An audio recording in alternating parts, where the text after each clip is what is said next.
अस्सलाम वालेकुम दोस्तों, मैं हूं श्याम अहमद और आप देख रहे हैं स्पोर्ट्स लवर ऐसे। अगर आप चैनल पर नए हैं तो चैनल को लाइक और सब्सक्राइब लाजमी कर लें ताकि स्पोर्ट्स लवर ऐसे की अपडेट आप तक लाजमी पहुंचती रहे। आज आपके पास तीन बड़ी अपडेट्स मैं लेकर आया हूं। सबसे पहले मैं आपको अगर अपडेट बताता चलूं तो मोहम्मद रिजवान के हवाले से इंडियन मीडिया बड़ी बातें कर रहा है और क्या बातें की हैं उन्होंने और किस वजह से ये बातें की हैं, ये मैं आपको आगे चल के बताऊंगा। दूसरी जो मेरे पास अपडेट है वो बड़ी अपडेट है। बीसीसीआई ने एक बड़ा फैसला किया है पाकिस्तान इंडिया के मैच से पहले। वो क्या बड़ा फैसला है इस पर आगे चलकर मैं बात करूंगा। तीसरी जो मेरे पास अपडेट है, जका अशरफ इंडिया के लिए रवाना हो चुके हैं, पाकिस्तान इंडिया के लिए मैच के लिए रवाना हो चुके हैं और वो स्टेडियम में पाकिस्तान और इंडिया का मैच देखेंगे। और एक और अच्छी खबर है वो आगे चलकर मैं आपको बताऊंगा। तो सबसे पहले मैं आपको अगर खबर आज की बताता चलूं तो खबर कुछ यूं है कि कल मोहम्मद रिजवान जब मैन ऑफ द मैच हुए, इंपैक्टफुल प्लेयर बने कल के मैच के लिए, तो उसके बाद उन्होंने एक ट्वीट की जिसकी बिना पर इंडियन मीडिया उन्हें अपने निशाने पर ले रहा है और बड़ा बात को छा रहा है। जिस तरह जैनब अब्बास के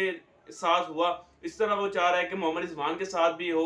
और एक बड़े मशहूर जो जर्नलिस्ट हैं उन्होंने ट्वीट की कि आईसीसी इस पर एक्शन लेके मोहम्मद रिजवान ने ये ट्वीट क्यों की। क्योंकि आपको पता है कि मैं पॉलिटिक्स में ज्यादातर जाना नहीं चाहता, फलस्तीन और इसराइल का क्या मसला चल रहा है उसकी बिना पर मोहम्मद रिजवान ने जो उनकी परफॉर्मेंस है वो उन्होंने जो शहीद हैं फलस्तीन के उनके नाम की, गजा के जो शहीद हैं उनके नाम की, तो इस बिना पर जो जर्नलिस्ट हैं इंडिया के वो बड़ा तहलका मचा रहे हैं और वो कह रहे हैं कि मोहम्मद रिजवान ने ये ट्वीट क्यों की।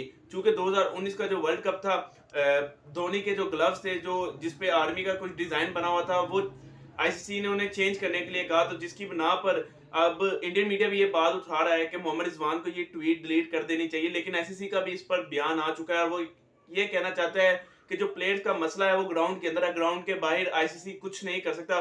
वो प्लेयर की जाती राय, और मेरा भी यही मानना है कि प्लेयर की जाती राय है, उसको ये हक तो होना चाहिए। बीसीसीआई ने क्या किया था 2020 में या 21 में जब इंडिया ऑस्ट्रेलिया आया था इंडिया सीरीज खेलने के लिए ओडीआई की, और 2-1 से इंडिया को हरा दिया था ऑस्ट्रेलिया ने, जिसमें इन्होंने जो प्लेयर्स को कैप दी थी आर्मी वाली कैप पहन के मैच खेला था। और उस मैच में ही उस्मान ख्वाजा ने सेंचुरी स्कोर कर दी थी और वो सीरीज भी बुरी तरह हारा था और बड़ा उन्हें शर्मिंदगी का सामना करना पड़ा था। और इतनी बड़ी नहीं थी ऑस्ट्रेलिया की टीम जितनी पहले हुआ करती है, लेकिन उन्होंने उस इंडिया को घर में हरा दिया, 2-1 से मैच हरा दिया। और इंडिया ही ऐसे वावेले करता है और इंडियन मीडिया पता नहीं क्यों खामोश है। जब जैनब अब्बास वाला वाकया हुआ, अब तो नहीं 1-2 दिन हो गए कि इस पर बात हो रही है और जैनब अब्बास के हवाले से, लेकिन वो जो आईसीसी ने उन्हें हायर किया था और वो चलेंगे और आईसीसी ने भी इस बात की तस्दीक कर दी। तो मोहम्मद रिजवान की ट्वीट पर जो है कोई भी वावेला करना आपको नहीं चाहिए, क्योंकि मोहम्मद रिजवान का हक है वो ट्वीट करें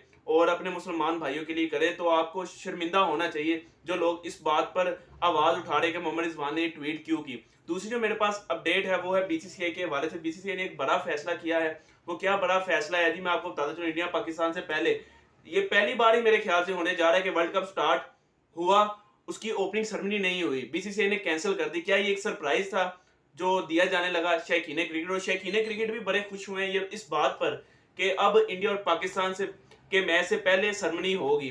मेरे ख्याल से इसे हम ओपनिंग सेरेमनी भी कह सकते हैं। और मेरे ख्याल से जो बीसीसीआई था इसे चाहिए था कि पहला मैच ही इंडिया पाकिस्तान का रख देता, ओपनिंग सेरेमनी तो पहले ही मैच में हो जाती, लेकिन ऐसा हुआ नहीं। और इन्होंने दिफाई जो चैंपियन है न्यूजीलैंड और इंग्लैंड की जो विनिंग चैंपियन है इंग्लैंड, इनके दरमियान पहला मैच रख दिया, लेकिन ओपनिंग सेरेमनी नहीं हुई। ये एक सोचने वाला सवाल है। पाकिस्तान इंडिया के मैच से पहले क्यों?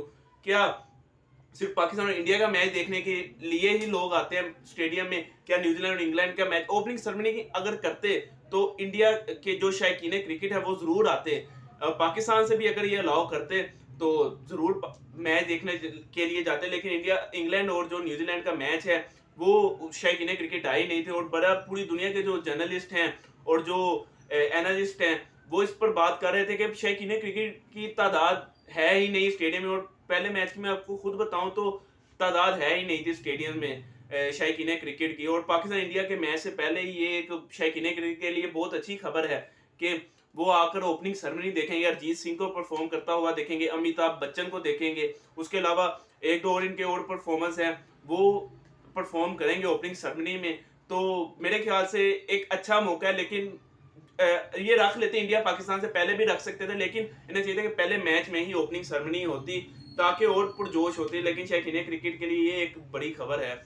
जिसका शायकीन क्रिकेट को बड़ा बेसब्री से इंतजार था। और तीसरी जो मैं आपको खबर बताता चलूँ ज़का अशरफ के हवाले से, तो जनाब ज़का अशरफ साहब इंडिया के लिए रवाना हो चुके हैं और थोड़ी देर में वो इंडिया अहमदाबाद पहुंच जाएंगे, नरेंद्र मोदी स्टेडियम और नरेंद्र मोदी के जो शहर में।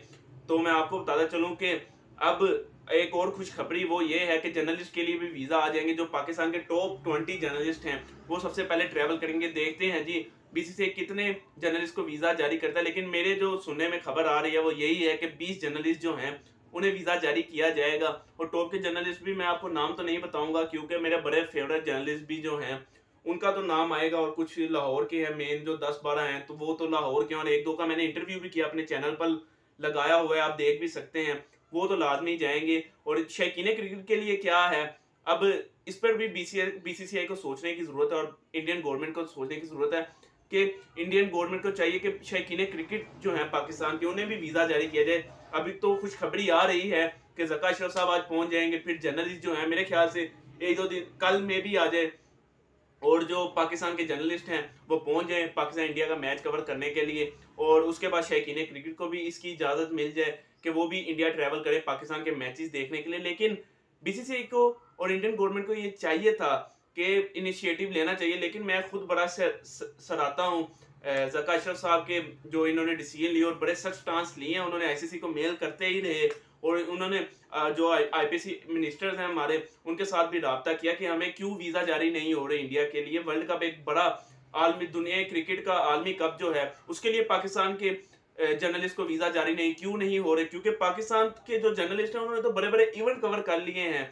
तो पाकिस्तान के जर्नलिस्ट को वीज़ा जारी होना चाहिए था, और इंडियन गवर्नमेंट को भी ये चाहिए कि पाकिस्तान के जो शौकीन हैं उनको वीज़ा जारी किया जाए ताकि वो आके इंडियन में मैच। और पाकिस्तान के बड़े ही शौकीन बैठे हुए हैं इसी इंतज़ार में, बहुत से व्लॉगर्स हैं और बहुत से जो वैसे ही शौकीन हैं जो ट्रैवल करते हैं, तो वो भी चाहते हैं कि हम जाके इंडिया में मैच देखें। लेकिन उनके लिए जो है वो इंडियन बोर्ड इंडिया है उसने ज़रा भी ताउन नहीं किया। लेकिन मुझे लगता है कि आने वाले दिनों में मे भी उन्हें भी वीज़ा जारी हो जाए, वो इंडिया ट्रैवल कर सके। लेकिन बीसीसीआई एक बड़ा बोर्ड है, लेकिन जो वर्ल्ड कप है वो फीका फीका सा मुझे लग रहा है कि अल्लाह करे कि आगे जाके मजा आ जाए, पाकिस्तान के मैच के बाद ही मजा आ जाए। और आपको जरूर देखें जी कौन हराता है जी, इंडिया पाकिस्तान के मैच में कौन जीतता है और कौन हारता है, ये तो वक्त ही बताएगा। इसके अलावा आप मुझे इंस्टाग्राम पर फॉलो कर सकते हैं। अल्लाह हाफिज।